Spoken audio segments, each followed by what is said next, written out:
I'd like to take this chance to apologize to absolutely nobody.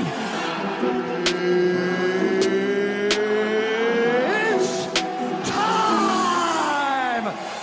It's Tuesday, October 26th, 2021. This is the Church of MMA podcast. My name is Tabor Cragen. My name is Mason Knight. This is episode 95, Costa versus Vettori recap. After that, we jump into some MMA news, and then we talk about UFC 267 preview show. But before we do all that, Tabor, where do we begin? Social media accounts, Twitter, Facebook, Instagram, Getter, Gab, Truth Social, TikTok. There's too many. Guys, go to thechurchofmma.com. That is where you will have links to every single social media account. You also have a link to our Patreon, a link to our, what is it called? Teespring. Duh. Guys, go get some merch. Speaking of Teespring, guys, I don't know if you noticed, me and Tabor do not order the T-shirt. Does not print out right, but you know what? We got our sweatshirts in today, as a matter of fact, and they are looking pretty good. The man, the myth, the legend, Ken Dog Millionaire with that clearly fake cigar there, looking good.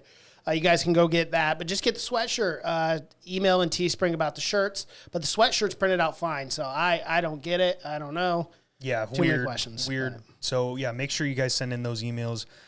But, Mason, kids, do you mind fixing my camera a little bit? I'm pretty zoomed out there. Sorry about this, guys. We are doing it live. But either way, Mason, it is a Tuesday.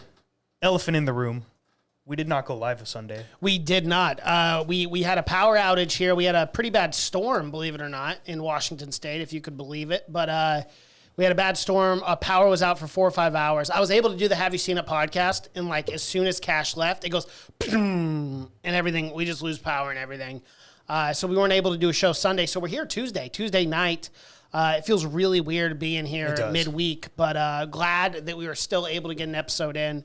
Because we're just committed to it. And we have to. We had to preview UFC 267. We had to talk about the Vettori Costa recap. We couldn't go into that fight companion this Saturday. By the way, guys, fight companion this Saturday, shameless plug. We couldn't go into that without talking about this, without putting our picks out. Yeah, exactly. I couldn't just send a fucking tweet out and be like, oh, that's good enough. No. Too much good stuff needs to be spoken about. Absolutely. So we are here. We are making it happen. Let's start at the top like we always do.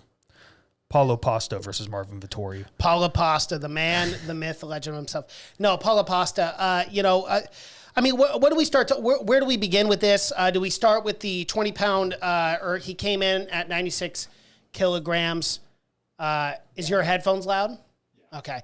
Do you want to do one more thing, too, before we jump into this? Can you center that camera a little bit more, the mid-camera? Guys, sorry we're so late, by the way. We've spent 45 minutes fucking with our lighting. Yeah, I don't know if you guys noticed, too, but we got new lighting in the studio. So we're trying to even out all the kinks, figure all this shit out. But we're getting it done now so we could have the best quality come Saturday. Yeah, that's what we're trying to do, guys. I mean, like, people have been super chatting. They've been... buying Teespring merch. So we're really, as we said, we're reinvesting into the podcast.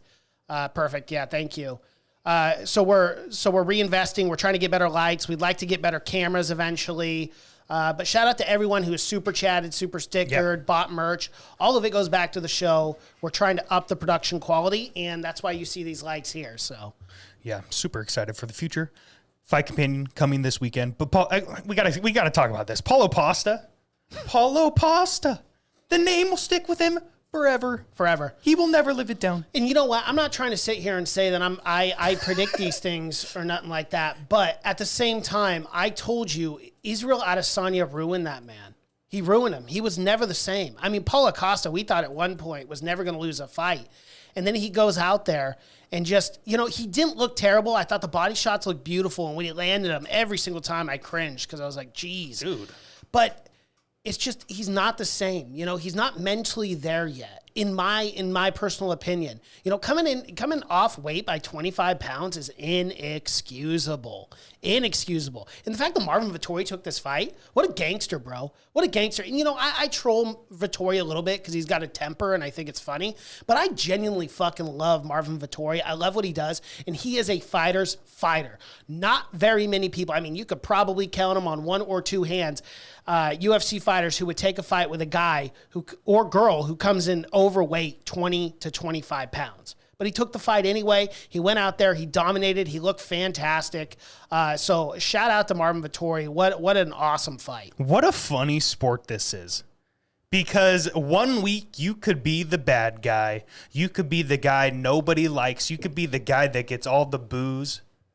And then the next week you could be the hero this sport deserves. Yeah. That's exactly what happened with Marvin Vettori. I mean, we were giving him so much shit before this fight. Hey, you guys! Calling him sloth, making fun of him, his look, calling him an orc, making fun of the way he talks, the low IQ individual he is. But one thing we've never said is that he wasn't a deserving fighter, and he's not, in that he's not a top contender in this middleweight division. Now, we were trolling him too because he's out there saying that, I beat Izzy, or that fight was closer than what the judges had. Oh, he still says it to this day. He thinks he won that fucking fight. But again, he's a fighter. So like, even when you lose, you don't want to lose. You tell yourself you didn't lose, so you can wake up in the morning and train and call yourself the best, because that's what you have to do as a fighter. You have to call yourself the best, even if you aren't the best. So like, I do get it strategically and mentally what he's doing there. But, all the trolling was lighthearted and whatnot. But, as far as a fighter's fighter, again, Marvin Vettori is that guy. He's the real deal, man. I mean, before this fight even took place, it was like the complete 180 of the way this community. I mean, Paulo Pasta, my bad, I'm sorry. Yeah. Paulo Never refer to Pasta him as Costa ever again. He became the perfect bad guy. It wasn't a situation where you had two heels. You had a good side and you had a bad side in this fight, and Paulo Pasta embraced it. Yeah. And I would say embraced it very well. I thoroughly enjoyed all the drama. I mean, obviously super unprofessional what he did. Yeah. 25 pounds over, and then to come in, fucking sunk in. At 205, he looked like shit on that scale too. Yeah. And I only cut 6 pounds and all this, and then it was strange, man. It was strange, the whole situation. But then to go out and fight like that, like you said, the kicks, Paulo Pasta had so much oomph behind those body kicks, man. Yeah. Every single time those hit, we had our volume on low on that fight companion, and you could hear fucking heard that slap.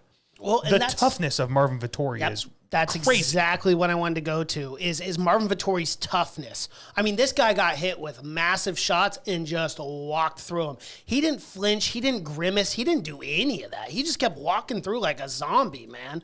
Like it was a really impressive outing by Marvin Vettori. Now the big question, Tabor, is like, what do we do with Vettori now after that win against Costa? And as the UFC, your Dana White, Sean Shelby, all of them, what do you consider this a win for Vettori in the middleweight division? Yes. Does this actually hurt him, or does this only help him? In my personal opinion, I think this helps him a lot. Yes. One, he took the fight. The guy didn't have to take the fight. Yes. The guy was 20 pounds off, right? Second off, he beat a very impressive Paulo Costa.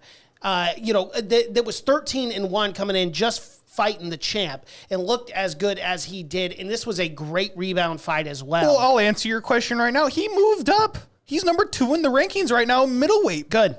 He should be. He absolutely should be taking that fight. And Paulo Costa was 2 before then. Pasta. It makes Pasta was ranked number 2 before that fight. And how do you reward a guy for taking a fight when your opponent came in 20 pounds over? You give him that ranking. And then Paulo Pasta has got to move up to light heavyweight, which, again, we're trolling Pasta a little bit here, but I am very excited to see him at light heavyweight. Oh, dude, yes. If he can get mentally back, I think he can contend in that light heavyweight division. Am I saying he's going to be a champ right away? No, of course not. Give him a little bit of time. But he can compete with the best of them. Anthony Smith, Thiago Santos, Dominic Reyes. I mean, sign me up for any of those, man. I'm very interested to see what he can do at 205. Paulo Pasta versus Dominic Reyes? Like, oh my fucking goodness. And that's a bounce back fight for both of them. I would love that matchup. Like, I'm more interested in Paulo Pasta at 205 than I am Vettori at 185. I mean, let's be real. Those are the way better matchups. And even Vettori's a big motherfucker. You could see that guy fighting at 185. Both of these men were huge, but Pasta was significantly bigger. I don't think we ever see Paulo Pasta back at 185 pounds. No. Ever? No. The UFC said no. Dana White said no. He's up at 205. I know, but it's not a situation like they'd had with, what was it, Henry Cejudo. Remember, they moved him up to 35 for, I think, 2 or 3 fights before they allowed him to go back down. I don't think they ever allow Pasta to go back. No, it's too much of a liability. I mean, you literally showed the boss that, hey, like, I cannot make weight. Like when you don't even attempt, and not only that, but like I'm fine with it. As you just brought up, like Paulo Costa, like I want to see him at 205. Don't need to see him at middleweight, especially after that fight against Israel Adesanya. And let's say 3-4 years from now, right? Izzy remains the middleweight champion for another 3 or 4 years. Let's say Costa has a run. Wins the belt? And wins the belt. You could do a rematch at 205. Wild. That'd be wild. That'd be a lot of fun. So, and not only that, but there's a lot of great contenders right now at light heavyweight. You know, you obviously have the preview of UFC 267 that we'll talk about later. Jan Blachowicz versus Glover Teixeira. And then you have Jerry Prochazka in the mix as well. So this is a very fun division. I think there's a lot of great fights for Paulo Costa. Oh, absolutely. Absolutely. The future of both these men is actually looking pretty good. I mean, what a performance both these men put on, because Paulo Costa showed that he has the cardio to go 5 rounds. I mean, dude, he looked like he was gassing in the first. Yeah. Yeah, and he was still landing massive power shots. He was still throwing with fucking veracity, and it was just a fantastic fight. What an entertaining matchup that was. I had so much fun watching that fight. Yeah, so did I. I mean, that main event was great. I'm really glad that we just came into the studio and had a fight companion, just because, you know, it was just me and you were hanging out. We weren't drinking. We weren't doing anything, just watching the fights. But it was actually a really good night of fights. We had some crazy upsets. We had a draw in the mix. So there's a lot of other good fights to talk about. Absolutely. Let's move on to church coin picks. So we both took Vettori. You almost went all in on Vettori. I did, and then I chicken shit out on the fight companion. God dang it. It was just because pasta looked so big. He was eating a lot of fettuccine Alfredo before that. Maybe some spaghetti. You know, I don't know any other pastas. But a lot of them, you know, and I was just thinking, damn, he looks thick. This might be tough for Vettori to, you know, take him down, implement his ground game. But he didn't even need to do that, you know. He stood there and banged with him, and respect to him. I did have Vettori here. I forget how much I put. What did I put? You put 2,000, so that would give you a plus of 1428. I put 3,000. That gave me a return of 2,142. Gids, you put 750 church coin on pasta. Yeah, man, you got to go full pasta. Say that one more time. Nope, you're not plugged in. He's not even plugged in. Well, that's great. Our Technical difficulties. God, we are shit in the bed, boys. We're used to doing this on a weekend where we got time to set up and do all that. You know, everyone's getting off work. It's a rough show, folks. It's a real rough show this week. Just give it to me. But you know what? Fuck it. We're gonna plug him in. We're gonna get this. We're gonna get this settled, guys. Yeah. We'll go to the next fight here. Let's go to the co-main event of. Pretty bad, guys. It's embarrassing. You're what a good shit show. You know, Am we get I on better now? lighting, You're on. There we go. better production quality, but then we can't even plug in a fucking mic. We're a bunch of schmucks here on this podcast. Hey, we do it live. We do it live. We do it live, That's folks. so funny. All right. Okay, we can hear you now, kids. Fuck yeah. Yeah, there you go. So you had 750 on pasta. What do you think of that fight, man? Well, you know, I knew I shouldn't have put anything on pasta, but he was the underdog, and that was the only reason why I went for it. I think, what was he, at plus 160 at the end of it? Yeah, something like that, yeah. Yeah, man, I like the number, and I thought, you know, he comes in bigger. Maybe he was training at that weight. Maybe it was a little bit gamesmanship. It wasn't. He's just unprofessional as fuck. So I lost church coin on that one, you know? Like I also, what it is. Yeah, it is what it is. But I also get it too, you know, coming in at 205, like you never know. You got the puncher's chance as well. He looked thick as can be, so it is what it is. Let's move on to this co-main event. We had Grant Dawson coming in at a heavy favorite at a minus 330 to Ricky Glenn, the underdog. Very interesting draw here. It was a majority draw. It was 29-28, 28-28, and 28-28. Tabor, what did you think about this co-main event? Very strange, because I agreed with the 29-28. I did think Dawson won the first 2 rounds. He was pretty much implementing the ground game all over. He was pretty much dominating from start to finish in those first 2 rounds. I really don't understand. I know there was a reversal at one point, and then Ricky Glenn was dominating that third, but it was very interesting in my opinion. So the way the judges must have scored this, at least one judge or 2 judge, they must have gave a 10-8 to Glenn? To Glenn in that third round.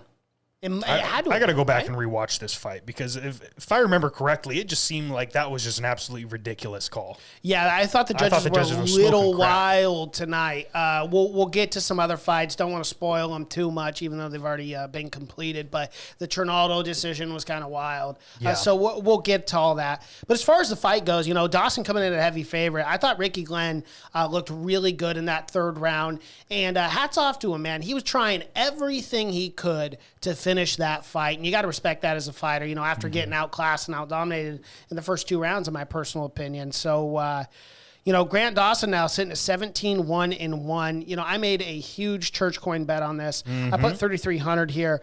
And you know what really sucks between a no contest and a draw? Is you lose your bet if it's a draw, folks. And it was a majority draw. If one other judge would have given it to Dawson, you know, I would have been sitting here a lot richer man as far as church coins are concerned. It is what it is. Yeah, I really needed that, so thank you for that one. I also put 500 church coin on Dawson, but it was not nearly as impactful as your bet there. Shout out to Viking Savage in the chats. What's up? Thanks for being here, man. Viking. Thanks for being here, watching the podcast. Gids, you also lost 1,000 church coin, man. You put 1,000 on Dawson there. Yeah, I don't know. That's a screwy-ass decision. I even went through and watched that fight because I thought he had just lost, and I was like, what the fuck's going on here? And I thought he won the first 2. I thought it was pretty obvious. I thought it was obvious he won the first 2. Yeah. So the only thing I can think, there's no way they gave him a, I don't know. I don't know. Just they were smoking crack. Judging's weird. They were smoking crack for sure. Well, that's why Dana always says try to finish the fight. Do everything you can. And Ricky Glenn tried to do that, you know, after down 2 rounds. So that's all he can do. Yep. All right, moving on to my fight of the night, Jessica Rose Clark versus Jocelyn Edward. No, I'm just joking. Jessica Rose Clark.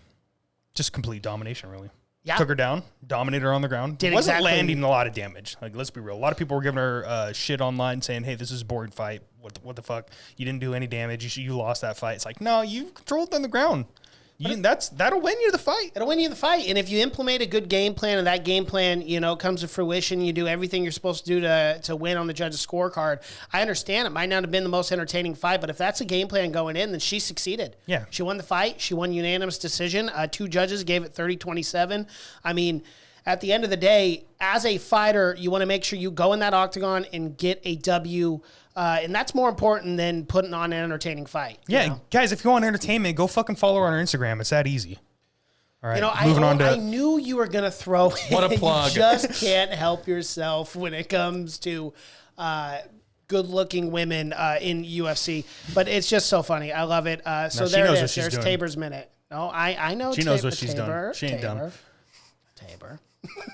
All right, let's move on. 500 church coin. That's what I put on Jessie Jess, and they gave me a nice return of 830 for church coin. Nice. I put 2,000. No, I'm just joking. I put 200 church coin on Jessie Jess and won 153. Alrighty. Gids, you put 500 on Edwards. The disrespect to my girl. Fucking dare you. And that gave you a... you lost. That's right. Woo! All right, moving on to the next fight. We got to talk about this. Alex Caceres, Sang-Hoo Choi. Oh, my goodness, dude. Okay, first things first. We got to start with the illegal knee. Because that was the biggest thing. Yeah. So I wonder if Aljamain Sterling was sitting there watching that fight. Damn it, I wanted to bring him up, too. I was going to troll him, too. It's one of those things where it's like you watch that and you can't help but see that knee and see how it transpired and go, I wonder how Aljamain Sterling's doing. And I'm not trying to disrespect. I'm not trying to troll. That was a very hard knee. He was already gassed in the fourth. Yada, yada, yada. We all know the talking points. Caceres was definitely concussed after that. Yeah, you could see. He was hurt. See it in his eyes. In the instant replay, too, that knee landed flush right on the chin, dude. I don't know how he was able to get his wits about him. And I mean, shout out to Alex Caceres. It would have been really easy, you know, as we've seen before, but it would have been really easy to have been like, oh man, there's no way I can continue. It's done. Give me the DQ. I'll take the win, especially on the fight win streak that Alex Caceres is on. You know, taking on a very impressive striker in Choi. You know, I really respected it. I really respected the fact that he took his time, and he only took like a minute and a half, 2 minutes at most. And then he goes out there in the second round and gets a submission win. And I'm just going to pat myself on the back. You know, right before it's on the Fight Companion, I go, the only way Caceres wins is he might outpoint him on the feet, but I say the only way I really see him win is via submission. And he got that rear naked choke, and it was beautiful. And now I believe this is 5 straight wins for Alex Caceres. I mean, at some point, are we going to give this guy a top 15 matchup? I mean, you were saying it. You were saying on the Fight Companion, I think so. Five fight win streak, and he beat Sang-Hoo Choi, who was on the cusp of being a top 15 guy. Yeah. I mean, look at this rankings right now, updated. Alex Caceres is number 15 in the world at the moment. Good. And you know what? I think he deserves it. You know, he's had a very, very long career right now in the UFC. You know, he was on like Ultimate Fighter season 10 or 11. I think it was 10 or 11. It was real close to there, whatever. But he's been here for a long time. There was a lot of hype behind this guy initially, and he had a very spotty career for that first 5 or 6 years. Didn't really live up to expectations. Was kind of a disappointment, you know, because we really thought his striking style was cool and unique and would be a real factor in this featherweight division. But now he's on a 5-fight win streak, and he's in the top 15 rankings. So good for him, man. I really like to see that. You know, people evolve and change their game plans up, and it's working. It's working for Alex Caceres right now. Yes, it is. I mean, I really like Alex Caceres right now. I mean, who does he fight next? I mean, you got Shane Burgos is going to fight this next weekend. You got Ivalov, Sadiq Youssef, Bryce Mitchell, Edson Barboza. There's a lot of matchups that make it very interesting here. I mean, who's Dan Ige fighting? Dan Ige's fighting Josh Emmett, I believe. Oh, I can't wait UFC for that. 269 or something like that. So many things are playing out in this division. Alex Caceres is right there. He might have to take one unranked guy. Maybe fight underneath him one fight, and then he'll be able to really pick and choose. I mean, I wouldn't be shocked if they just gave him an Edson Barboza or something like that. Yeah, Edson Barboza coming off a loss wouldn't be bad. But you know the fight I really like coming off that loss to Arnold Allen. I like Sadiq Youssef. I really would like that matchup. I don't know if Sadiq has got a fight right now. He may. He very well may. But I definitely like that matchup stylistically. Yes. Yeah, I do like that as well. I mean, Shane Burgos, I don't know. I don't remember who he's fighting. I think it's someone good, though. Who is it? I think it's Calvin Cater or something like that. I cannot remember. But either way, the winner of that fight, Alex Caceres, you could slide right in, my guy. Yeah. All right, shout out to Viking Savage. Would Alex continue, though, if that was a title fight? Ooh, that's a great question. I mean, if you got the belt, if you're getting the belt, you're getting the belt. Not everybody's as cool as Anthony Smith and is like, nah, I know I could end the fight right now at any moment, but I ain't going to. I'm going to give me my 5 minutes and we'll move on. I don't know. That's a tough question. It is a tough question. And you also have to look at the factor of that knee was either late in the first or early in the second. I believe it was early in the second. If I remember correctly. You know, obviously the situation was different with that title fight. It was deep into the fourth round between Petr Yan and Aljamain Sterling. You know, exhaustion was obviously a factor in that fight as well. However, I've never seen anything with Bruce Leroy where, you know, he would give up. I've never seen that guy give up, at least not in his last 5 or 6 fights. So it begs the question, would he take that belt? Yes or no? It kind of just depends on the situation. I mean, I really don't think we could answer that. Yeah, that's a tough question, but a good one, Viking. So thank you for that. Let's just go to Church Coin Picks. You took Caceres. You knew something was going to happen. You believed in the guy, and you put 500 Church Coin on him, gave you a return of 1,150 Church Coin. Just real quick, with Caceres, I was a big fan of him when I was watching The Ultimate Fighter, and then he kind of fell off my radar, you know, over those years of just winning one, losing one. You know, I always was excited when he was on a card, but it was kind of like, I don't know if this guy's ever going to be a top 15 guy, you know, just for so many years that he was in. And now I'm just really excited for him because I see the development. I see his skills. I see his jiu-jitsu is phenomenal. I mean, how fast he was able to get that choke in was very, very impressive. The body lock, it was over. Like, I knew it was over when he got his back. And I love to see the evolution in his game, and I'm really excited about his future. I went with Caceres. I just had a gut feeling, and I went with it. All right. And Gids, you also took Caceres to put 750 Church Coin on, and that gave you a return of 1,725. Nice.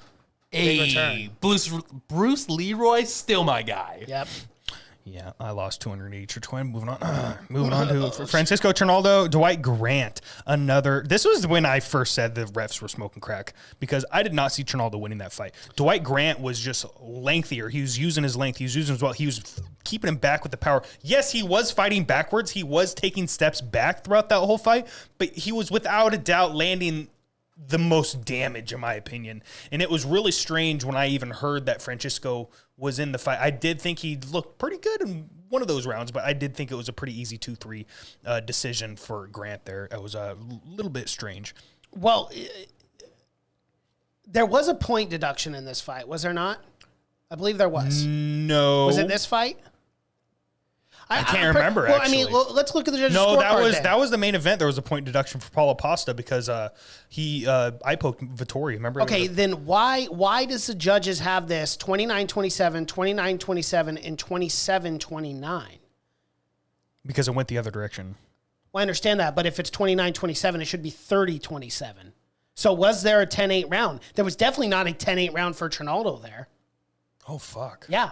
So I think there was a Well, point. Trinaldo had the two eye pokes. And that's right. Did but they I don't take think a point they took for a that? point, did they? Well, they had to have because his scorecard I doesn't can't even make remember. any sense. It's fucking Tuesday. I should have rewatched the card. Yeah, I thought it was crazy. It was absolutely wild. Nonetheless, I did not think Trinaldo won, and I'm a big Trinaldo fan. I put church coin on him. I was going with the vet run of what we had after Jim Miller and Andre Arlovsky. You know, I was excited.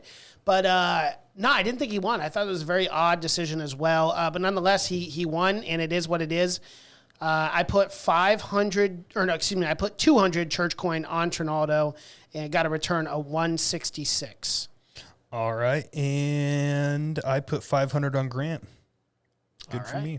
Gids, you for some reason just didn't bet on any of the other fights. So This fight was over by the time Mason had told me to send in picks. Well, we so- appreciate you doing that and not being shady and it would have been a red flag had we had saw any more than 500 on Trinaldo. like all in on Trinaldo. You're like, hey, man, how are you doing this? Suspect. I don't know about this guy. So Fucking funny. shady guy. All right, Nikolai versus Ike Villanueva. Hey, hold on. What was that last name again? Nikolai Neg. If I sound it out, I'm going to sound like a racist. So Nikolai All right, never mind. it's Ike hard to Villanueva. So Nikolai just came in and fucking flatlined the guy. It was as simple as that. Simple as that. Like he went in there, they were thrown with all the caution thrown to the wind. They were like, "Fuck it, someone's going to sleep," and someone did. And god damn, it was fun to watch till it ended. It was fun to watch, but definitely flatlined him. It was a good fight. It was a one-sided fight. Yeah, so I'm really looking forward to number one career. I mean, pretty soon he's going to be clamoring there for a ranked matchup. Well, he's 11-1 now, so you got to start asterisk this guy, And it's- Nikolai. It's not that hard to move up in this heavyweight division either. I mean, you got guys in the top 15 that easily could be, in and out. Like you could, 1 minute you could be a top 10, top 15 guy, and then the next you could be unranked, fucking getting knocked out by Andre Arlovsky. So there's a lot of movement happening here at the heavyweight division. So Absolutely. I put 500 church coin on the guy, gave me a nice return of 217. Yeah, I went with Villanueva here. I only put 200 church coin on him. He was a heavy dog, so I was like, sure, why not? I lost that one. All right, MMA news time. God damn it, Davis. Devin, get that fucking hate speech out of the chat. God damn it, Devin. Shout out to you, my guy.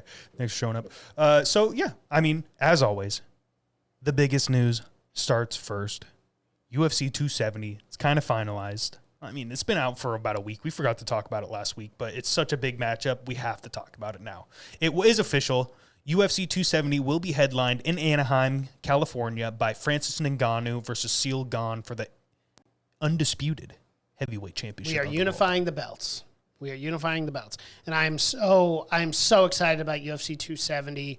That's slated for January. I want to say like the 22nd, second week. I think. 22nd, I think. Yeah, something like that.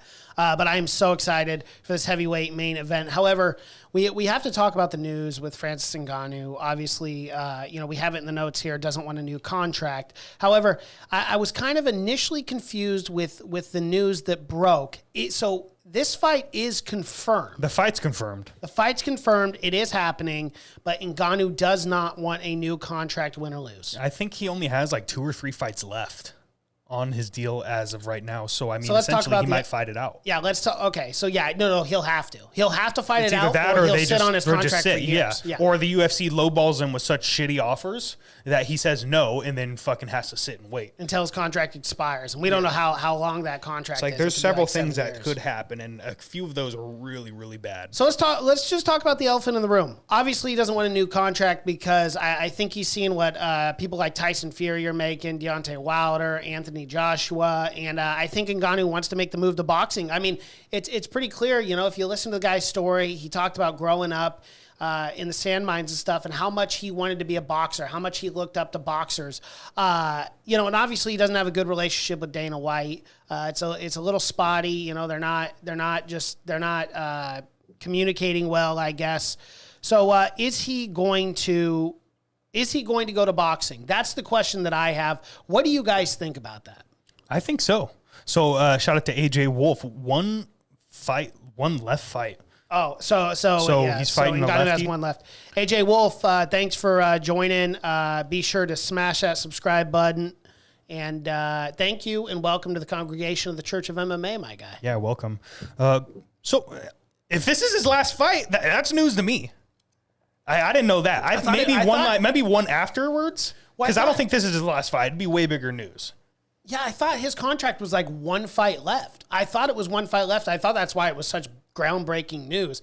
I think what we need to do is Google it and see.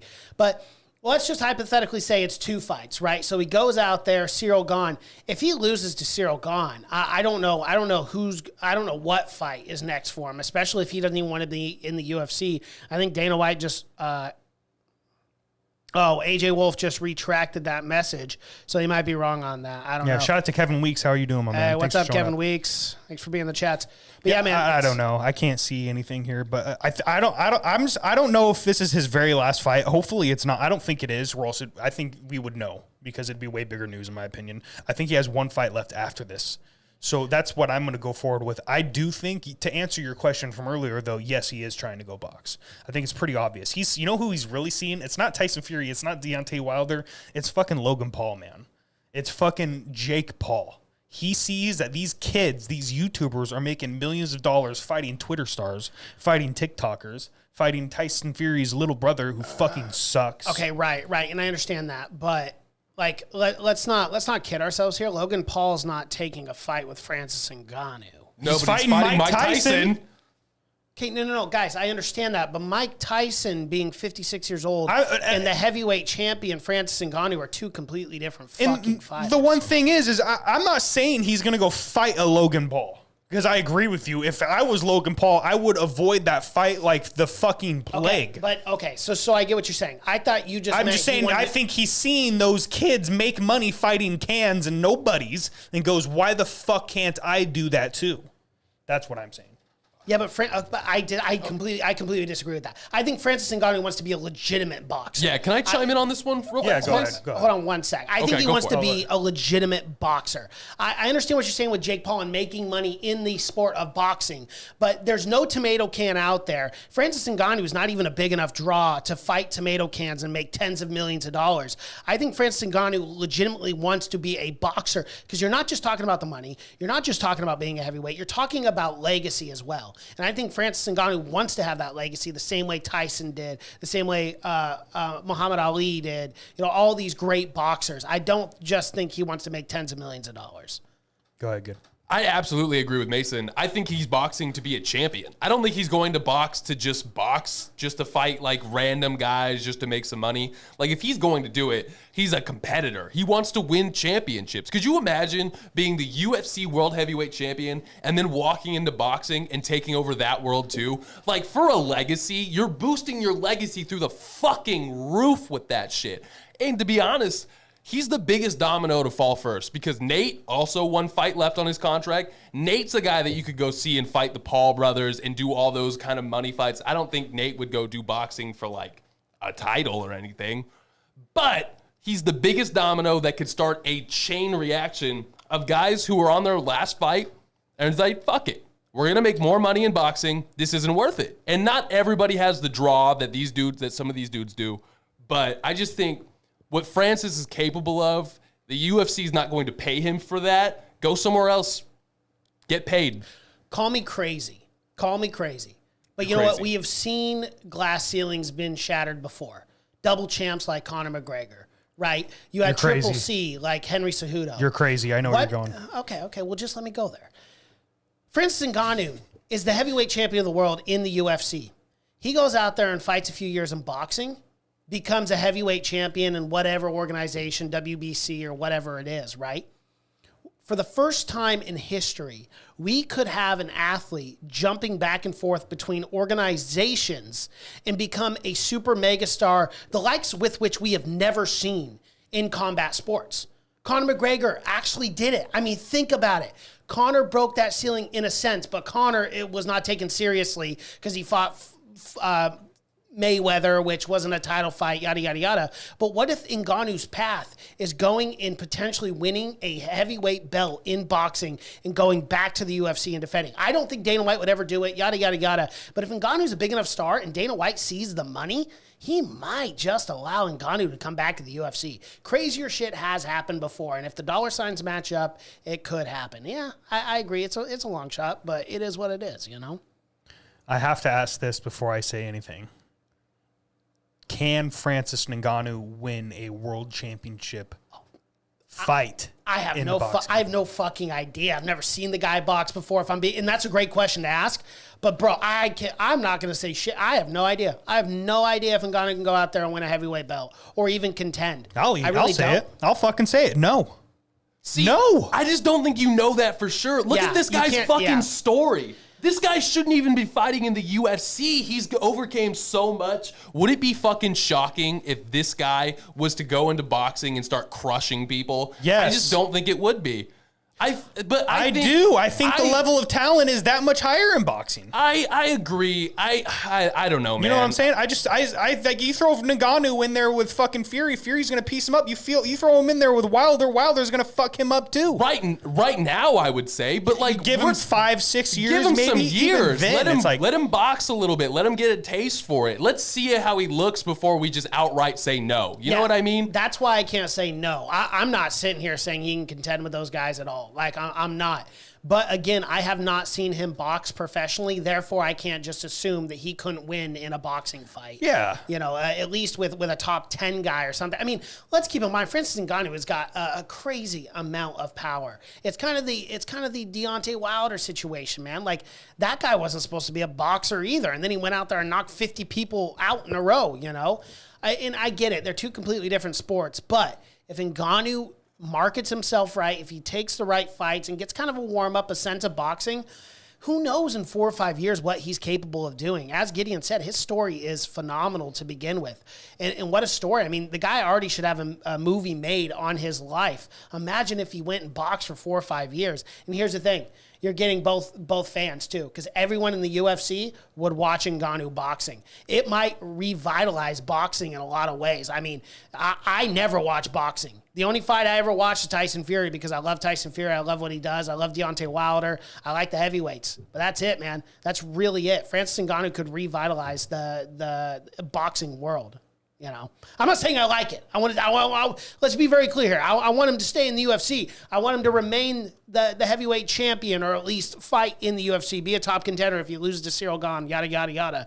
But, you know, it very well could be that he moves to boxing and becomes very successful as well. I want him to make as much money as possible. Yeah. I want the guy to be happy, and I want him to go fucking fight tomato cans in boxing, knock him the fuck out in 30 seconds, and be a spectacle. That's what I want, because I do think that's his best route, one, to happiness and most in success. Like, I just don't see him winning a world title fight. Like, I'm not saying he can't do it, and I'm not saying he can't land the perfect punch against anybody in the world and knock them out. He definitely can. I mean, he's literally got the world's most powerful registered punch. So anything is possible. I do agree with you guys there, and I do think that there's a lot of room for growth. It's just I just don't see it. I don't see it. I think he needs to go the Jake Paul route. I think you need to find some Twitter thugs. You need to knock them the fuck out on camera for pay-per-view. This was a point I was just about to bring up. A Viking Savage just brought it up in the chat, and I completely agree with you. You know, for a long time we thought, oh, Francis Ngannou, only 31, 32 years old. He's got a lot of time to develop, yada, yada, yada. But he's Francis not. He's is like 35. Yeah, he's 35, about to turn 36. And this is what Viking Savage said, and has never done a full year of boxing. That's not good. And see, that's one thing where I'm like, okay, yeah, maybe Ngannou wouldn't be able to be a boxer that fast, but we don't know how much training he has because we never see him on the ground. Outside of the Stipe fight, where Stipe took him down for 5 rounds, dominated him there, outside of that fight, all we see is Francis Ngannou stand-up game, right? And guys, outside of Stipe, unsuccessful taking down Francis Ngannou and keeping him there. So, I mean, who knows? He might be developing his skills like crazy. He might be boxing, man. He might just be boxing in the gym. He's such a big guy, such an athlete. That he could be sharpening his skills. We just don't know what Ngannou is up to right now, you know? Yeah. Yeah, it's unfortunate because I do want to see him keep fighting in the UFC. It's kind of crazy that his first title defense is probably, I mean, it's his biggest threat. Let's be real. If he can get past Cyril Gane, he's going to be UFC champion for a very long time. But he's got to get past Cyril Gane first. Like, that's the motherfucker that has every single skill and every single weapon to beat him, and he needs to be focusing on that guy first. Because I've seen sparring footage from when they used to train together, and I'm not going to lie, guys. Like, this fight is going to be either one of the greatest heavyweight fights we've ever seen, period, or someone's going to sleep really fucking fast. Well, I think it's the first, not the latter. I think this is going to be a highly contested 5-round fight, and I'm a huge Ngannou fan. But what we have seen from Cyril Gane is absolutely undeniable. His footwork is undeniable, and he is the true and utter number one contender right now in this heavyweight division. He really is. He deserves this fight, and I really don't know how this one's going down. Me and Zach, wait, dude. I know. Me and Zach got a $20 bet on it, and I'm like, it's a flip of a coin. I got Ngannou. He's got Gane. But I mean, either way, dude, I don't know how this fight's gonna shake out. But I'm very excited for it. January is gonna be great, guys. Fight companion for that, of course. Oh, yeah. First fight companion of the year, by the way. We're ending the year on bangers, and we're starting the new year out with fucking fantastic cards. For sure. Can't wait. Gids, any closing thoughts before we move on? Got anything else to say? I cannot wait for Jan versus Ngannou. That's all I can tell you. Like, the utter evisceration of Derek Lewis that Cyril Gane put on, like, it was just such a fucking chef's kiss. Yeah. I just don't know how he could up it versus Ngannou. I can't wait to find out, though. Yeah, it's going to be fantastic. Mason, you going to gamble on that fight? Oh, it's so hard. Depends what it really depends what the line is. It'll be even money. I think it's going to be pretty even. It has to be even. Because if Ngannou's any more than a minus 130, I'm not taking it. Yeah. I'm not taking it. I'm not. It's too closely contested here. Undefeated Cyril Gane versus Francis Ngannou. I mean, God, dude. Yeah, I will have to see the line before I even think about betting, but I will bet for the finish. That's for sure. In 5 rounds between these two boys, I am betting on the finish. That's for sure. If Shiba Inu hits 1 cent, I'll fucking throw $1,000 on Gane. Fuck it. All right. Well, you guys heard that. Never Shiba Inu. All right, let's move on to the other MMA news. So Mike Perry's out of the UFC, unfortunately, everyone's favorite black guy. He's out of the UFC, and he's now fighting in bare knuckle fighting championship. What's your immediate? My immediate reaction is, of course. Where else would Mike Perry go? I mean, it's the most Mike Perry thing to do, is go to bare knuckle boxing the same way Jason Knight went to bare knuckle boxing. I was like, okay, well, that's kind of hit the nail right on the head there. It does suck, though, because Mike Perry, without a doubt, is one of my favorite characters the UFC has ever seen. He's an interesting guy. I love that man. I love it. Like, he thinks he's black. He's Florida man through and through. I love that man, and it is unfortunate to see him go. But I think he's going to be way more successful in bare knuckle fighting. Yeah. You know, I mean, and that's the kind of guy that loves to just get in brawls. You know, I mean, he'll punch a guy at a bar. He'll knock an old man the fuck out. He doesn't give a shit. He doesn't. So, like, that's the perfect place for him. And those are the kind of guys that bare knuckle boxing has to sign. Not really top fighters, top 15 guys in the UFC, kind of going back and forth. You don't really know much. So then, boom, they go sign bare knuckle boxing. Probably make some more money doing that, you know, main eventing or co-main eventing. I like it, man. I like it. I mean, am I tuning in? No, of course not. But Mike Perry might make me tune. Like, throw him up against anybody. Fucking Chris Lieben. Just let him go both die in there. Gideon was saying that earlier. He's like, someone needs to leave the ring in a body bag. Like, yeah. I'm all in for that. I'll watch. I'm going to oppose that position. Oh. I am not for anyone dying in the sport at all. It might be too soon to make that guys. joke because there was a death not too long ago in bare knuckle boxing. So. Which is really unfortunate and sad. Super sad. That guy died for probably 10 grand or something. I know, dude. That's why I don't. Yeah, that's why it's like it sucks. It sucks to see deaths in the sport. In all serious, but it's also a comedy podcast, so everyone calm down. I obviously don't mean it. It is what it is. Oh shit! Wow. That was the wrong one. That was two. I don't know which one he was trying to do. I'm sorry. My bad. But and moving on to other MMA news. So Joanna Jędrzejczyk has been removed from the strawweight rankings. Well, first off, what do you think that's about? It's been 19 months. Yeah, I think almost it's been more actually. I think it's been like 20 months. Well, yes, but I'm saying, like, what do you think it's about? Do you think is she having visa issues coming over to the States? Is she maybe not happy with her contract with the UFC? We didn't get a lot of information as to why she was pulled from the rankings. It could be inactive. I get it. Like, that fight took a long time, but like, Do we know the specifics of what it is? As much as I wish to say that there was some deep drama between her and Dana and there's like beef behind the scenes and other shit going on, there's really not. Like, she just hasn't fought. She's the queen. She's like, I'll fucking fight when you're ready for me to fight someone. Obviously, she's getting offers. But, they're offering her girls like, go beat Michelle Waterson's ass again. She's like, the fuck? No. Go beat up Nina Nunez. The fuck? No. Don't you think that's like, give me a number one contender fight and I'll fucking fight? That's essentially what she's saying. She's like, I'll fight when I'm ready and I want to. And she doesn't want to. I respect it. She's the one woman in all of women's MMA, other than like, and obviously like a Valentina Shevchenko, a Rose Namajunas, someone like that. Other than those like top tier girls, she's the one woman that can just say, I'll just wait. Because she can. She's earned her place at the top. Okay, yeah, no, I completely agree with that. I completely and utterly agree with that. Like, she shouldn't have to take on a 7 or an 8. She shouldn't have to take on Tisha Torres or Claudia Gadelha. Like, she shouldn't have to take on those girls. She is an elite contender in the strawweight division. And not only that, but the fight that her and Weili Zhang put on was one of the greatest fights in UFC history, if not the greatest fight. Definitely the greatest women's fight in UFC history. But I would say, I'd say top 3 of all time in the UFC. I've watched that fight 5 or 6 times. I know. I can't get I watched enough it of 5 times that week. Yeah, it's one of the best fights in history. But, I just don't understand why you want to have Joanna. Why would you not give her a number one contender? As you just said, she deserves it. If anyone deserves it, it's the former champ, Joanna. So what is going on behind the scenes that we don't know? I mean, it's all speculation, but I often do wonder. It's like, why not give her? I think she's just not saying yes. Yeah. She's like, I just don't want to fight fucking Mackenzie Dern.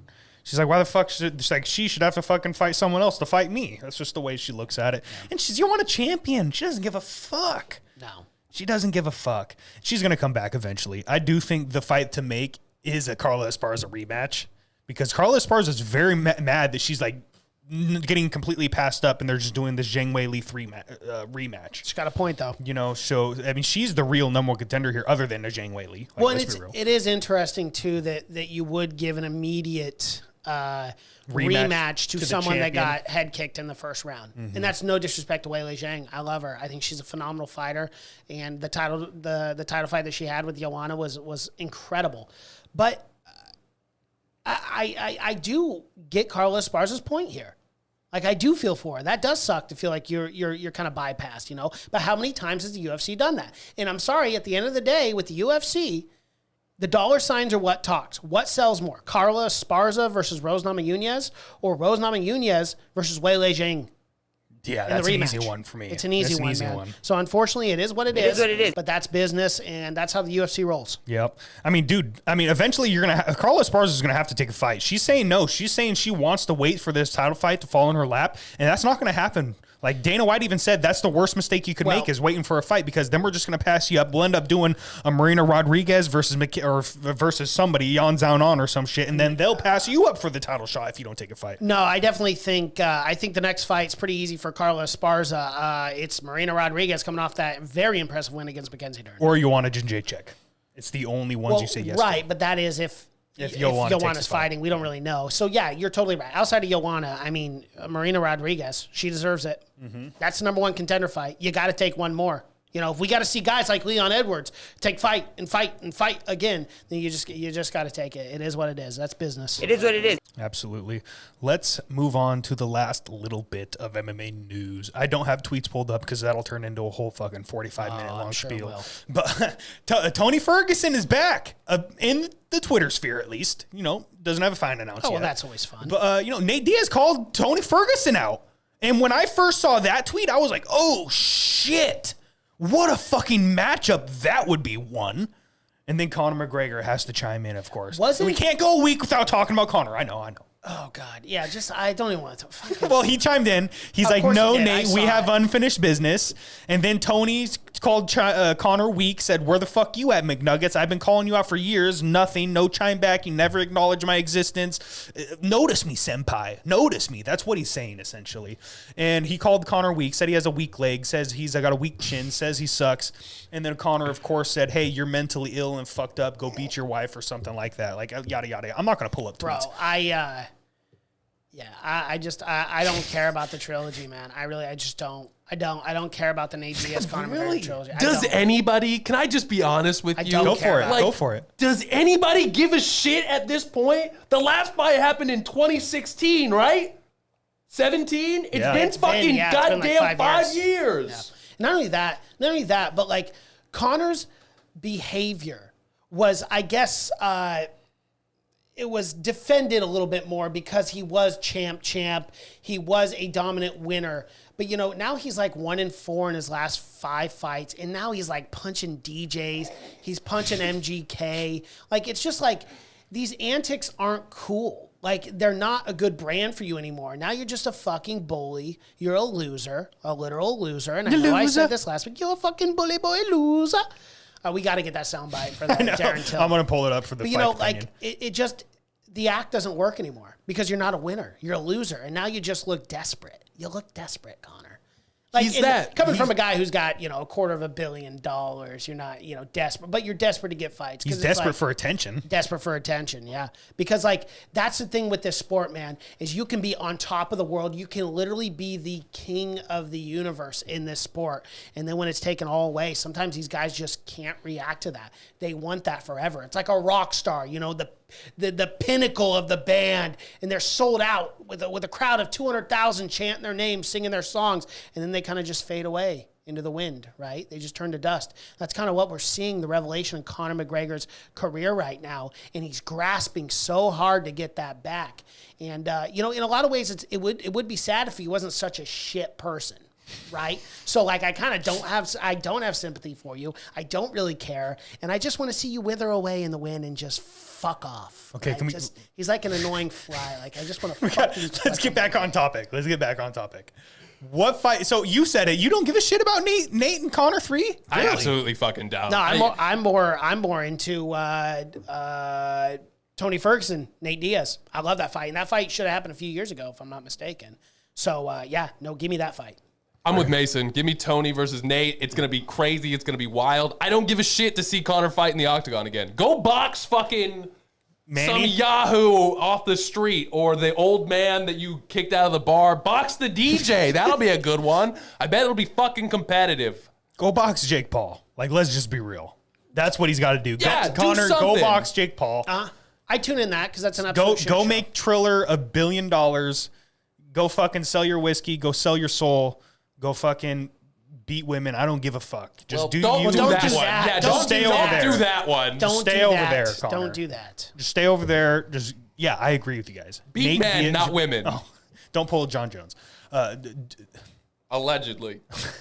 Allegedly. It's as easy as that. Just stay over there. Go box. Go do anything else. No one gives a fuck about you. You're not going to fight Tony Ferguson. Conor is not going to fight Tony Ferguson. It doesn't matter if Tony Ferguson's on a 3-fight losing streak, 6-fight losing streak. Who gives a fuck? He is not fighting Tony Ferguson. He has avoided that fight for years. Nate Diaz, Tony Ferguson, though, instant classic in my opinion. I agree with you guys. I don't give a fuck about Nate Conor 3. And that's total. If you had asked me 6 months ago, I would have been like, that's the fight to make. Now it's not. I agree with you guys 100%. Is that what happens though? What's more realistic? No, let's more be real. realistic. What's the most It's realistic? going to be McGregor Diaz 3, and I'm going to watch it. Yeah. We're all going to watch it. You know, at the end of the day, like it's not the fight I'd prefer to have, but it's definitely the fight I'm going to tune into, and therefore, business, UFC, dollar signs, what sells more? You know it's going to be Diaz McGregor. So the fact that we're even talking about Diaz and Ferguson fighting, the only way it happens or doesn't happen, McGregor and Diaz, is if McGregor's asking for too much and Dana White tells him to piss off because he's lost all of his capital, right? So that's the only way the Diaz-Ferguson fight gets done. But I think realistically it's McGregor versus Diaz, and that'll probably headline or co-main some fucking card. Shout out to Devin. You guys are lame. Give me the trilogy. It makes sense for those two guys, but Nate versus Ferg or Ferg versus McCuck also sounds fun. And I won't deny it. It makes sense for both of them right now in their career. I mean, it's definitely the fight that probably should be made. It's just not the fight I want as a fan, if I'm being honest. But I will tune into it. So absolutely. And before we move on to the preview show, I gotta say this one last thing.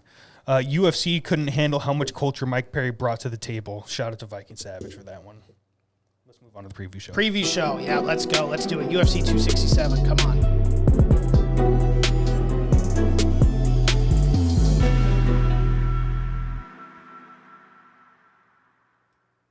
Oh, am I introing no, it in? I was just Oh, okay. I was just trying to be like, I don't want to explode, but what's I'm going having on? You all right? a very, very hard time Oh. concealing my excitement right now. Oh, okay. Well, I'm very excited for this card. is Jesse Jess on this one too? Oh no, your excitement for the fight, right? Okay. Yeah, no, Okay, not yes. that kind of excitement. There's not one fight that excites me in that type of way. But I can't wait, dude. Like a free pay-per-view caliber card on ESPN Plus, and it's in the morning. Breakfast mimosas. I'm fucking jacked. Like what? I'm excited, bro. It's great, man. It's great. You know, we got 2 title fights here. One's an interim belt, but I mean, come on, it's kind of for the undisputed. That's the title. real It's- belt. I mean, Let's come be on. real. That's It's the gonna be real belt. You know, but not only that, but you know, we have a lot of guys that we wanted to see so bad fight on this card. Islam Makhachev taking on Dan Hooker. We have so much to talk about here. You know, Khamzat Chimaev, the return of the can't chosen wait. one, Khamzat Chimaev, Bro. Magomed Ankalaev. This is in Abu Dhabi on Fight Island. I mean, folks, it doesn't get any better than this. All of us, at least, all 4 of us, going to be in costumes because it's Halloween weekend. So you guys will see the costumes that we're wearing. I'm sure you guys will love it. It's just going to be a really fun time. So, guys, make sure you tune in to the Fight Companion, 11 a.m. on this channel, and come hang out with us, chat, and shoot the shit. It's going to be awesome. And we got to start at the top, Let's do it. as we always do. Light heavyweight championship of the world. The champion, Jan, the Polish Power Blachowicz, coming in at a -280 to a +230 in Glover Teixeira. You know what's great about that? Is every time Glover has been the underdog, he has won. At least on this run up to the belt. And it's absolutely incredible to me that he is in this position. He has fought tooth and nail to be here where he's at, fighting for this light heavyweight belt. And there's no one who deserves it more right now than Glover Teixeira taking on Jan Blachowicz for the undisputed light heavyweight championship of the world. I mean, the guys that he has beaten that no one thought he could beat, but not just beat, dominated. Anthony Smith, Thiago Santos. I mean, did anyone see those fights going that way? No. And the show the chin that he showed in every single one of those fights. Like, are you fucking... To get blasted by Thiago Santos multiple times, perfectly on the button, wobbled, and then immediately come back to and win the fight. It's incredible. Dominate on the ground, land massive ground and pound. Like, it's absolutely incredible. There's no one that I can even compare that to. I can't think of a guy that could take a shot like Glover Teixeira and then be able to take a man down as quickly as get recovering. It's crazy. Well, not just take him down. It's crazy. Not just take him down, but win the round. Win the round. And that's where it's like for Glover, it's pretty astonishing, and especially at his age. It's crazy, He's dude. 42, the man's 43. like, yeah, and he's looking the best he's ever looked in his entire career. Like, I can't believe that we're even in this position where Glover Teixeira, he might win the fight. Yeah, and You know- have to. You I can't know. count him out. Nope. I'm done. You can't count him out. Done counting Glover Teixeira out. I'm done. Teixeira. I'm done counting him out because he has found a way to win time and time again. But, and I hate doing this. I hate that little word, that 3-letter word. But you were talking about Jan Blachowicz here, The Polish Power. The Polish Power. This is a different level of power. This is a different level of punching capability. Can Glover Teixeira avoid those punches, get the takedown, and outpace and outcardio Jan Blachowicz over a 5-round fight as well? This is difficult for me. This is really difficult for me. I just think Jan. You know, I hate to do this. And if Teixeira goes out there and wins, I'm the happiest man on earth. Even though I'll lose a bunch of church coin, even though, you know, I didn't pick the right fighter, because what a story. You know, this guy got a title opportunity against John Jones. That was his only title opportunity, and unfortunately lost that, as so many have, against John Jones. At his at the age that he's at now, fighting his way back up these rankings in the light heavyweight division to fight the champion. And if he were to go out there and win Saturday morning, that is a beautiful story for a man who's accomplished so much in the sport, and I would absolutely love it. However, I have to look at this fight analytically. I think Jan Blachowicz is faster. I think he's got better footwork. I think he's got way more power on the feet. My only question is, the only way Glover Teixeira wins this fight is he takes him down. But he's got to take him down round after round after round because Jan Blachowicz is not easy to put away. Mm-hmm. And that power translates. It translates all 5 rounds. So, I mean, at any point, you can get put to sleep. Yeah. But I think Glover Teixeira is the first fighter I can ever really confidently say that his chin got better throughout his career. Have you ever heard that? No. Like, can you say that about anybody else? No, you can't. But I mean, he's been clocked against Anthony Smith. He was clocked against Santos, and somehow he's just it's like there's this switch when he gets caught, where it's like he goes into defense mode and you'll take him down. It's like he gains all this strength, all this composure, and I'm just like, where is that coming from? Yeah. Especially at his age, man. But this guy just wants it so bad. He wants to be a champion. You can hear it in his interviews. You can hear it like just in the way he talks and speaks. This guy really believes he is going to be the champion this Saturday morning. And I'm so excited for this fight. I really am. And this is a very underrated matchup. You know, not a lot of people were talking about this. But this is a fight definitely worth tuning into. Absolutely. I think it's time. Church coin picks. Let's do it. I'm going to put 2,000 church coin on Teixeira. I think he's going to take him down. It's great. I think he's going to take Jan down. I think he's going to dominate. I think it's going to be a very, very tightly contested fight on the feet. I think Jan's going to stun Glover multiple times. I think Glover's going to be hurt. I think we're going to have to see the heart of a champion here with Glover, and I think he's going to show it.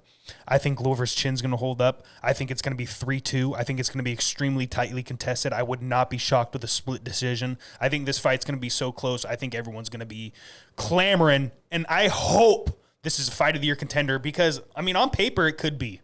It very well could be. Very excited. Glover Teixeira, 2,000 church coin. I think he just barely edges out 3 rounds. Yeah, you know, for all the reasons I just stated before, again, you know, if Glover goes out there and he wins, I'm happy. I don't care if I laid all my church coin down. I don't care if I laid a couple $100 on Jan Blachowicz to win this fight. If Glover goes out there, I'm so fucking happy for him. Mm-hmm. However, I just really think Jan Blachowicz gets the job done here. I just think he's got too much power. He's got great footwork. He's as strong as an ox. So yeah, I've got Jan Blachowicz. I'm going to lay 2,800 church coin on Blachowicz for the win. I think he retains his light heavyweight belt. Kids? I actually kind of hate you, Tabor, for jinxing his chin is what you did. And I feel like you did it. What do you mean? I put church coin on him. You said his chin's only gotten better with age. It has. That is the equivalent of a guy walking up to the free throw line. He's like, yeah, he's hit the last 40 of them. Bro, they always miss. That is the jinx. I will still go with Teixeira. He deserves this. Like, just from that perspective, like, look, everything Mason said is true. Like, everything he said was true. The power is there. Like, I think Glover's gonna struggle trying to get him to the ground. The way I see this fight ending, I think Jan catches him on the chin, goes in for a finish, and gets caught. And that is a lot, and I don't know when it'll happen, but I'm going with Glover, and I got 2,500 church coin on this bitch. It's pretty impressive. That's coming from the very conservative bettor over there, Gideon DeMars, which is so funny. That's the biggest bet you've made all year, huh? Yeah, it is. I think it is, and which is it's flip flopped in real life. So it's interesting that he's so conservative with his fucking church coin bets. But no, 2,500. Hey, it's beautiful. Don't say that shit, bro. Come on, the Browns bet was fucking ridiculous. You know what's funny? I will do it every year. I know you will. I'll do it every year. I should have done it on the Cowboys this year. They look great, but this is an MMA podcast. Okay, let's move on to this co-main event fight here for the interim bantamweight championship of the world. You have Petr Yan versus Corey Sandhagen. Petr Yan coming in at a -240 favorite. Corey Sandhagen as the dog at a +200. Tabor, give us your breakdown. What do you see? Just saying that this is the interim bantamweight championship of the world is a sign of respect to Aljamain Sterling. So I will not give him that. I will not say that this is the interim championship of the world. This is the real, undisputed UFC Bantamweight Championship of the world, in my opinion. Aljamain Sterling, that's what you get, my guy. Fucking fight already. This was a surgery. So many people have. I'm not even going to get started. I'm not even going to get started. Okay. This isn't about him. This isn't Slow about down. him. This isn't about him. All right, and I will say one thing. A neck injury is very severe. Look, A neck injury that he's fought multiple times to, gotten to the title fight while struggling with, and knew that it could possibly end his career. but he had surgery, and that's the difference. If you don't recover right from surgery, and I'm not an Aljamain Sterling apologist. I don't want to go through this, but at the same time, I mean, the guy had neck surgery. Like, he pulled out of the fight with plenty of time for someone else to step in. Corey Sandhagen was that guy, rightfully so, completely deserves this fight. And as I said in the prior episodes, I'm more excited for this fight than I was for the rematch of Yeah. Petr Yan versus Aljamain Sterling. Yeah. I'm more excited for this Corey Sandhagen fight. Yep. And even though he quote-unquote lost, it was a razor-thin decision. It's a way better fight. Against TJ Dillashaw. This is a way better fight, and I'm ecstatic for this. And I love Corey Sandhagen's journey to get to where he's at now. And because that TJ Dillashaw fight is so debatable of who won. So this guy deserves it here. It's the perfect timing, and it's going to make for a great fight. Sometimes the stars align for fighters, and I see those stars aligning here for Corey Sandhagen. After all the guy's been through, after getting submitted in the first round against Aljamain Sterling, and then coming back, guns a-blazing, knocking out Frankie Edgar the way he did with that flying knee, just perfectly timed. Marlon Beautiful. Moraes, the spinning fucking heel kick. The spinning heel kick. And even the razor-thin fight with TJ Dillashaw that a lot of people thought he won. Now, he's getting that opportunity after all this controversy in the bantamweight division. After Aljamain Sterling dropping out once again, you have Corey Sandhagen stepping in last minute and saying, you know what, I will take this fight on short notice. I mean, yes, he had what did he have, 5 or 6 weeks to prepare? But this is a title fight. This guy didn't get a full 8-week camp. He didn't get the preparation, but he stepped in there anyway and said, you know what, I will be that guy to take on Petr Yan, and I love it. And that reason alone, when you see the stars align, and I'm not an astrologist or any of that fucking foo-foo shit, but when you see the stars align for a fighter, I love Corey Sandhagen here. And I am actually going with Corey Sandhagen. This is one of my biggest bets of the year. You took my talking shit about Aljamain Sterling and turned it into a positive for Corey Sandhagen. Absolutely. I'm not done with Sterling, though. Oh, okay. No, I'm just joking. Yeah, I was going to say. Just go off for 10 minutes. We'll be here another 20 minutes, everyone, so buckle in. No, but, you know, I love this story. I love Corey Sandhagen. I love the rebound that he has had in his career after that Aljamain Sterling, you know, unfortunate situation where he got submitted in the first round. I'm putting 5,000 church coin on Sandhagen as the plus 200 dog here because I love it. And I think he can legitimately beat Petr Yan. I think he's got the gas tank. I think he proved that with the TJ Dillashaw fight. I think he looked phenomenal. I think he won that 5th round. For me, man, this just makes perfect sense. Corey Sandhagen, 5,000 church coin. All right. Well, as I was saying before, I was so rudely interrupted. Thank you. I thought you said you were going to make this an Aljamain Sterling thing. I thought that's what you said, so I was trying to help a brother out. Okay. Go ahead. Your Aljamain Sterling rant. All I'm going to say is this is the undisputed championship of the world. Like, I'm sorry. Like, Aljamain Sterling, that belt, like, he could keep it. Just fucking, you know, that's trash. It's paper. Whatever. Moving on. I agree. I think Corey Sandhagen deserves all the credit in the world for taking this fight on short notice because Petr Yan's a fucking dog, dude. This, like, you don't want to take Yan on short notice. Like, it's bad matchup for anybody in the world. I don't care what your name is. I don't care if your name is Aljamain Sterling. I don't care if your name's CJ Dillashaw. I don't care who you are, Henry Cejudo, whatever.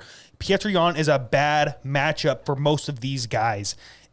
But this matchup, like, this has fight of the year written all over it, in my opinion. I can't fucking wait for this title fight. I think it's going to be a 5-round barn burner. I don't think this goes down to the ground. I think they just stand and bang. And without a doubt, Corey Sandhagen has the weapons. He's got the spinning attacks. He's got the flying attacks. He's lengthier. He's bigger. He's huge for this division. But Petr Yan, 1, he's Russian. You always have to asterisk that in there. 2, he's a fucking boxer. Drago much? It wasn't even Russian in real life. I know, I'm joking. But it's I can't be serious. No, I really like Jan in this matchup. Like, I can't pick against him, to be honest, even though it's Corey Sandhagen. And Corey Sandhagen, I'm going to take it against 99% of the division. It's Jan. I think he's the real champ. I think he's the real fucking deal. And I don't see anybody beating him anytime soon. It is what it is. I think the boxing is too good. Sandhagen, his best chance is he's got to get him out early. I think over 5 rounds, this is Jan's fight. Well, you talk to the boxing of Petr Yan, and one thing he did brilliantly is not just in the Aljamain Sterling fight, but more specifically in the Jose Aldo fight, is his boxing ability to go to the body, his combinations, and he'll end with that body shot that is just vicious. And you saw Jose Aldo, his cardio start to dwindle because those body shots were adding up, man. Which you could even go back to the Corey Sandhagen TJ shot. TJ was doing very good to the body against Corey, and I think that really slowed him down. So, Jan now, I mean, yeah, it's only 5 weeks. It's short notice for Jan too, but you know what? Now he's got a very, very recent fight to watch and to learn from with this Corey Sandhagen TJ Dillashaw matchup that just happened last July. So it's very interesting in that aspect. I don't know why. I've been going with my gut lately when I'm betting on sports, and it's been working pretty well. And I might just do this before Saturday, but there's a gut feeling inside saying that 3rd round submission, rear naked choke for Corey Sandhagen. I think there's going to be a scramble. I think he's going to get his back, and I think it's just going to shock. It's going to shock the world. I think Corey Sandhagen submits him in the 3rd round.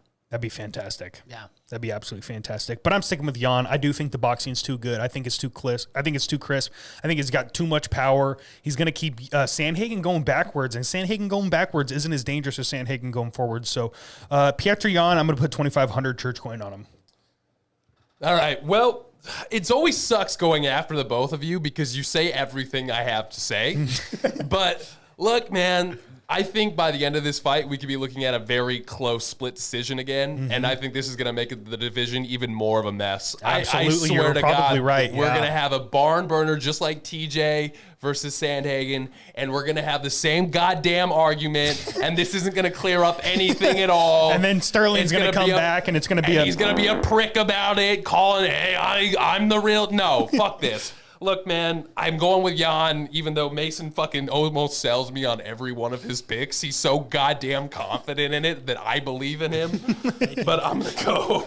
what did I put down? Yeah, I only got Jan for 500. I'm not confident in this at all. I think Sandhagen can win this fight. I think he showed that ability to just dig down deep versus TJ in a 5-round war. But this is easily my fight of the night pick. This is going to be fucking great. Isn't this a testament to just how incredibly good this bantamweight division is right now? Yeah, if it's not 155, it's 135. It has to be. It has to be. You have TJ Dillashaw on the wings. Obviously the surgery. You have Rob Font right now. Merab Dvalishvili coming up after his incredible run right now in the bantamweight division. You got Jose Aldo in the mix at 5. Like, this division, man, is so good. I mean, a lot of these guys, the belt could essentially just keep switching hands. I mean, so many of these guys are such in an elite level. This is one of my favorite divisions in the UFC, and I just had to get that out. It really is. Every single matchup is just so good right now. And can we just get a round of applause for the fucking matchmakers for the 2 title fights on this card? Because we're not even, we got a lot of more fights to talk about. And those fights. I can't wait. But just these 2 title fights are fantastic, dude. Yeah. You can't ask for 2 better title fights.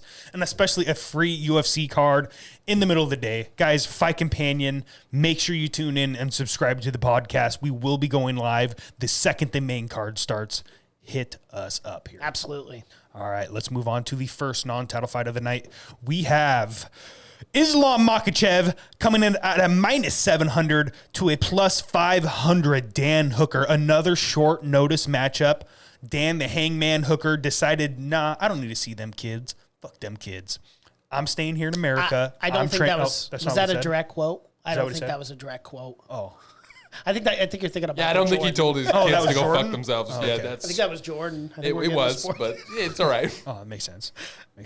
But either way, nonetheless, Dan Hooker, he could have gone home, but no, he is a savage. I think that I heard some rumblings that they were going to pay Hooker $1 million for this matchup. No way. I don't know if that's true or not, but he's getting heavily compensated because that is the only way anyone ever says yes to Islam Makhachev short notice. Well, And let's keep something else in perspective too. You know, Abu Dhabi, that's that oil money. Oil man. money. Those people are rich over there, and you know they wanted to see Islam Makhachev fight on this card. You know it. This guy could definitely Islam needed to be on this card. It didn't matter if he was fighting fucking Joe Schmo from the audience. He was going to be on this When card. he can definitely be a future lightweight champion of the world, obviously. So, I mean, it just makes sense. I mean, even if he got paid $500,000, I wouldn't be surprised by that at all, especially on short notice. Yeah. You know, with RDA dropping out. So, you know, I'm happy for Dan. And, you know, I've talked about this before, but we got to give respect to him. He's gone through so much taking this fight. He's put so much out there on the line. And, you know, this is a really tough matchup. Like, let's not kid ourselves. Islam Makhachev, as I just said, could be a future lightweight champion of the world. But Dan Hooker goes out there, and if he upsets, you got to put him in title contention, right? Maybe like a title eliminator after this fight. Bro, if he upsets, you fucking give him Oliveira. Are you fucking kidding me? You beat Islam Makhachev, you're getting a title Just fight. say, fuck Dustin Poirier. Yes. Like, just kick him off the card. Be like, hey, Dustin, you good? And he's like, yeah, I'm good. Let Hooker do it. He fought the guy no one wants to. Maybe the winner, though. Maybe the winner of that fight. Yeah, obviously You're I'm joking. Obviously, I'm joking. Of course. But I mean, yeah, dude, you beat Islam. You're the fucking guy. You beat the guy. You are the guy. It's easy as that. Islam's the guy. Like, he is. Like, I don't give a fuck about numbers. I don't give a fuck about anything else. Islam is the guy. I don't care about how many top 15 matchups he's had. No one wants to fight this man. The RDA has dropped out of this fight, I think, 3 times now. Islam's the guy. Islam gets one. Maybe he beats Dan Hooker. I'm going to say Islam's the next guy. Have him fight the winner of Olivier Poirier. Oh, Why no, not? Islam is the next guy. He needs to be, or he fights the winner of Justin Gaethje, Michael Chandler. God, I can't fucking wait, dude. The lightweight division right now is insane. Insane. You know, we're thinking, I'm missing one guy, though. Beneil Dariush. We got to give a little props to Beneil. Okay, yeah, but It's kind of rough. But again, he probably should have stepped in short notice and taken the Islam fight. So I mean, if there was a guy that could have, it should have been him. I mean, he hasn't fought since, what was that, January? Well, remember, no. It was before that. I want to say it was like April, I think. Yeah, but he said he didn't want to fight till 2022. Remember his last fight? Yeah. So, you know, I'm not saying that's right. No, and it I is what believe it that is. was after that Tony Ferguson win. But no, nonetheless. Islam's a guy. It's as easy as that for me. Like, I love Dan Hooker. All due respect to him and his family. You know, I hope he's getting paid for this, but he's going to get fucking smashed. This is the easiest fight for me to break down on this entire card. Islam's a minus 700 for a reason. He's going to get fucking smashed. Dan Hooker needs a flash knockout. That's it. That's the only way he wins this fight. He catches Islam as Islam goes in for a takedown or something. I wouldn't be shocked if Islam outstrikes Dan Hooker. Islam's that good on the feet. He's better. I don't know. This might be going for a stretch because Khabib is Khabib. But I think Islam might be a little bit better than Khabib in terms of striking. Obviously, wrestling, I don't think so. I think Khabib was the greatest wrestler we've ever seen, period, of all time, yes. But Islam might be a little bit smoother on the feet. I would not be shocked if he outstrikes Dan Hooker. Tabor, I actually completely agree with that. I actually think Islam has shown that he was and is a better striker than Khabib. I'm not saying he's a better overall fighter. Obviously, we still have to see Islam's career develop. But I do think Islam is superior in the striking department. But you know what? I love stories. And I love underdogs. What a story it would be. And what a story it would be. You know, short notice, taking this fight, everyone counts you out, and you go out there and you shock the world. And I'm just going to go with it here. I think Islam goes for a shot.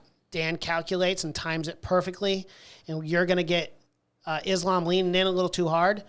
Dan Hooker's going to throw that right head kick, and it's going to land perfect. He's going to catch him, and then he's going to finish him. Second round. That'd be wild. I'd be freaking the fuck out if that happens. And look, this coming from a guy who's a huge. I love Dan Hooker, but I also love Islam Makhachev. Yeah. We were hyped on Islam before anyone fucking knew who Islam Makhachev was.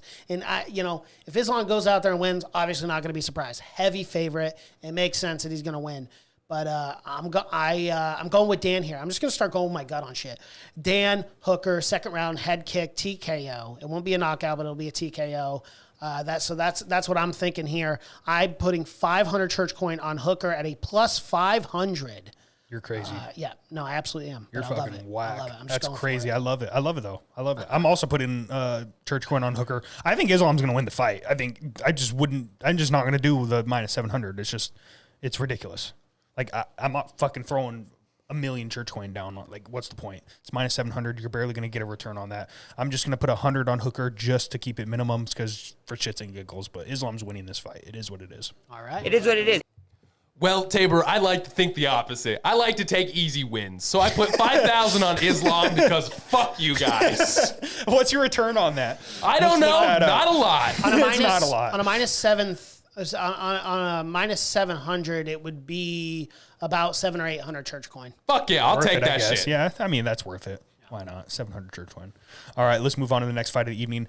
Alexander Volkov coming in at a minus 310 to a plus 250 Marcin Tybura. Man, Tybura's on what, a 5-fight win streak? Five fight win streak, and they ain't giving any respect to Tybura here. Zero respect. What in the hell is this? No respect at all. I honestly Gotta put some respect understand on that guy's name. It's fucking for real. ridiculous. But I think he fucking beats Volkov. I'm just going to tell you my pick right now. I'm taking Tybura. I'm going to throw a 500 church coin on him. I think, he could definitely take out Volkov down and grind him out for 3 rounds. And if he wants to stand and bang, my guy. You've shown you got the boxing skills to contend with a really fucking high-level fighters. Will he outpoint Volkov? I don't know. I haven't seen a whole lot of guys do it. Let's be honest. Volkov's a savage, and he's huge. I mean, he's got the longest arms I've ever seen. But I'm going Tybura. Why not? I like the fucking wrestling he brings in. I like how he could set up a big shot with it. I'm feeling frisky, and I like the plus 250. It's an easy bet for me. 500 on Tybura. Yeah, and something I want to bring up here is Alexander Volkov, the level of competition of who he has fought who he has fought over the course of the last 5 fights have been drastically different than Marcin Tybura. I want to make that very clear. Dating back all the way to 2019, he obviously beat Greg Hardy in that decision, but Greg Hardy looked really good in that fight. But since then, in 2020, he fought Walt Harris. Curtis Blades actually defeated Alexander Volkov, which was pretty astounding. And then you have Cyril Gane outclassed him. Alistair Overeem, he went out and got the knockout in the second round. Okay, Marcin Tybura is on a 5-fight win streak here over guys like Greg Hardy, Ben Rothwell, Max Grishin, and Walt Harris. This is a really close fight to take, but you know what? I'm going to go with the guy with more momentum here. I like Marcin Tybura as well. I really like to see what his development has been like over the course of those last 5 fights. I'm going to go Tybura here, and I really like the odds here at a plus 250. I am laying down 500 church coin on Tybura for the win. Well, this one we're all on the same page for once. So yeah, I'm going to do Tybura too, but I'm going to do a little bit bigger of a bet. I'm going to do 1,000 church coin on this guy. Look, man, I just got a feeling on this one, and I might be wrong. And if I'm wrong, at least you guys are wrong too. At least we're all Hey, wrong. exactly. That's a good way of looking at it, except you lose more. Well, fuck off, But if you're Mason. right about it, you win more. Exactly. Hey, there we go. That's It is what what it betting is, folks. It is what it is. All right, Li Jingliang, the Leech, coming in at a plus 350 to a minus 450. Hamzat Chimaev. The return of Hamzat Chimaev finally, after coming off of a pretty scary COVID. I can't believe I just said that. Big C, little V adventure that he went on. We're not on. We're already canceled. Are we live still? Yeah, we got canceled. We're done. But he's finally coming back, dude. I mean, here I was hearing stories 6, 7, 8 months ago about how he could barely breathe. If he would even tried going 1 round, he would gas out instantly and start coughing. And his health was very compromised by Big C, Little V. So I'm very happy to see that he could finally come back. And this is a big matchup at 170 pounds for him. And he's a big motherfucker. Cutting down to 170 pounds. We will see how this weight cut handles him on Friday. But nonetheless, do you agree with this line at a minus 450 against Li Jingliang? I do. I agree with this line, but you know what? I want to make a point on Hamzat Chimaev. He had so much momentum when he was fighting. Obviously that knockout in 17 seconds against Gerald Mearshart, I think really just shocked it. Really put this guy on the map of, wow, this guy will fight anytime, anywhere. Originally fighting at 170, moved up to 185 and knocked out Gerald Mearshart. He beat Rise McKee, no problem, John Phillips. But the level of competition is not to the level of Li Jingliang. I think the odds are a little astronomical in this, especially since Khamzat Chimaev's last fight was September 19th of 2020. It's been over a year. You know, Ling Jing Liang just beat a guy like Santiago Ponzinibbio. Didn't just beat him, fucking Knocked him out. Flatlined him. And that was his last fight. I am going with the dog here as well. I'm going with a lot of dogs, but dude, Abu Dhabi, Fight Island, it's crazy. Yes, I'm going with Jing Liang on this fight. I am laying 330 or 300 and I'm losing my spot. 350 on Jing Liang on the upset win. Yes. Wow, I did not see that coming. I did not see that coming at all.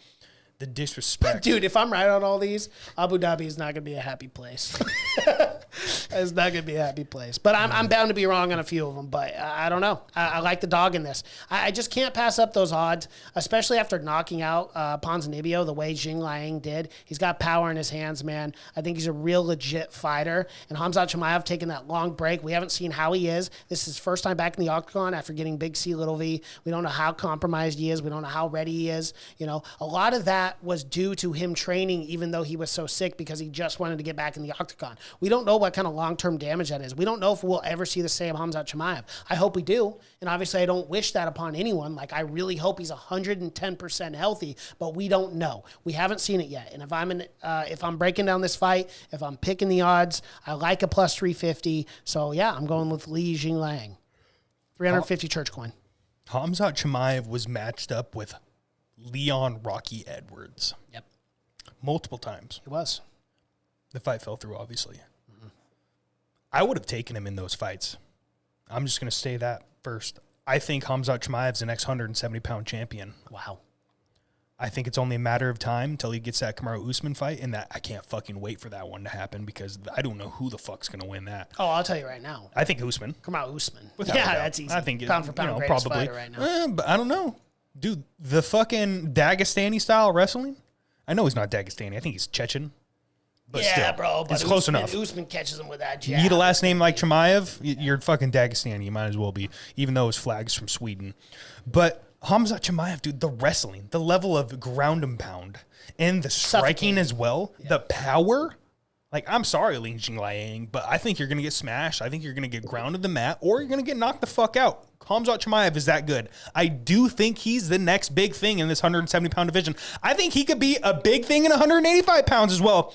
I am a big Khamzat Chimaev dick rider, and I can't wait for this man's future. Khamzat Chimaev, I'm going to put 3,700 church coin on him. I agree. At a minus 450, it's probably not the best betting line ever, but you know what? It's easy money, in my opinion. So I did make a prop bet on this, and I want you. What would you guys bet on this? Basically, even money. I put $30 on it.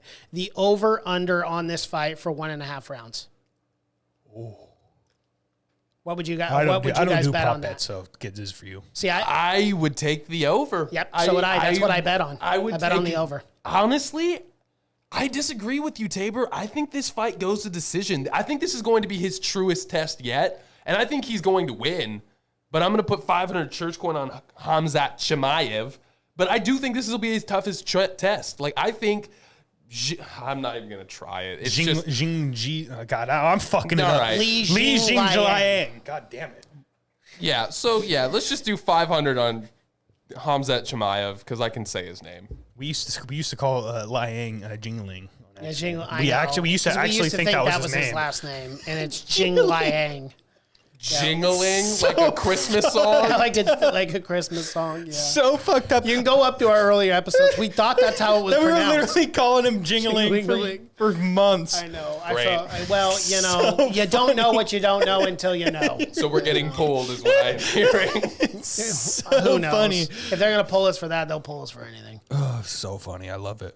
But yeah, I think Khamzat Chimaev's the next big thing at 170 pounds, and I can't wait for his future. I think he's going to completely show out and dominate. But I'd love to see a competitive fight. I just don't see it happening, unfortunately, on that end. But let's move on to the opening fight on the prelim main event. Sorry, my bad.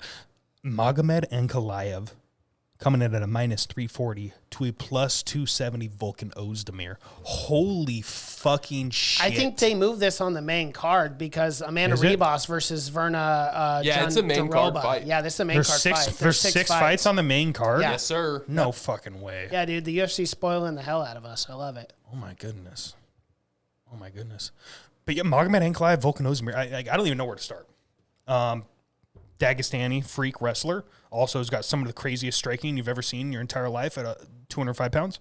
Volkan Ozdemir, one-punch knockout power. Has got fantastic boxing. Has fought for a world title. Got completely smashed by Daniel Cormier. Has struggled, I mean, he ran into Ponzinibbio. Understandable. It is what it is there. But this, when those two get in the octagon and see who the better man is, like... Another fight of the night written all over it. Like, I can't wait for this striking matchup. It's going to be a banger. Someone's going to sleep, probably. I'm betting it's Ozdemir. Magomed Ankalaev. I think the freaking Abu Dhabi fans are going to be in for a huge treat because all their boys are going to be on a winning streak, partying it up afterwards. I can't wait. We Magomed couldn't be more opposite on every single fight. It's so funny. I'm picking against everyone who like this card is built around for the Abu Dhabi fans. Yeah. I'm going Volkan Ozdemir here. I like it at a heavy dog at a plus 270. Let's keep in mind, yes, Volkan Ozdemir has lost against really good guys, Jerry Prochazka being one of them as his last fight. But he also beat a guy like Alexander Rakic. All right, who's a top contender in this division as thought well. Rakic won that fight, but I agree. But it was still close nonetheless, and the striking was really good.